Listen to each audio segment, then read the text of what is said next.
ഇന്നിപ്പോൾ ചെറിയ മഴച്ചാറ്റിലൊക്കെ ഉണ്ട് ഇവിടെ. എല്ലായിടത്തും മഴയാണെന്നറിയാം. അപ്പോൾ എല്ലാവരും സേഫാണെന്ന് പ്രതീക്ഷിക്കുന്നു.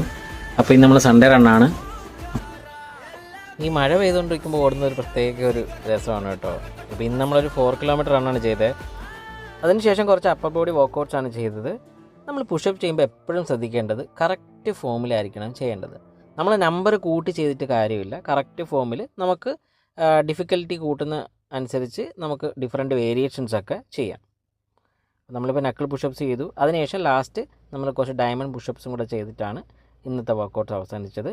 അതുപോലെ തന്നെ കൃത്യമായി വാം ഡൗണും വാമപ്പും ചെയ്യുക. ചിക്കനും ബ്രൊക്കോളിയൊക്കെ അടങ്ങിയ ഒരു സാലഡായിരുന്നു പോസ്റ്റ് വർക്കൗട്ടായിട്ട് എടുത്തത്. അപ്പോൾ ഇന്ന് നമ്മളൊരു 4 കിലോമീറ്റർ റണ്ണും അതുപോലെ തന്നെ ഒരു 30 പുഷപ്പും ചെയ്തു. അപ്പോൾ എനിക്കൊന്ന് പറയാനുള്ളൂ, കൺസിസ്റ്റൻ്റ് ആയിട്ട് നിങ്ങൾ എപ്പോഴും വർക്കൗട്ട് ചെയ്യുക, എന്നാൽ മാത്രമേ ഇമ്പ്രൂവ്മെൻറ്റ് വരുള്ളൂ. അപ്പോൾ എല്ലാവരും നല്ലപോലെ വർക്കൗട്ട് ചെയ്യുക. എല്ലാവരും സേഫായിട്ടിരിക്കുക. Bye bye.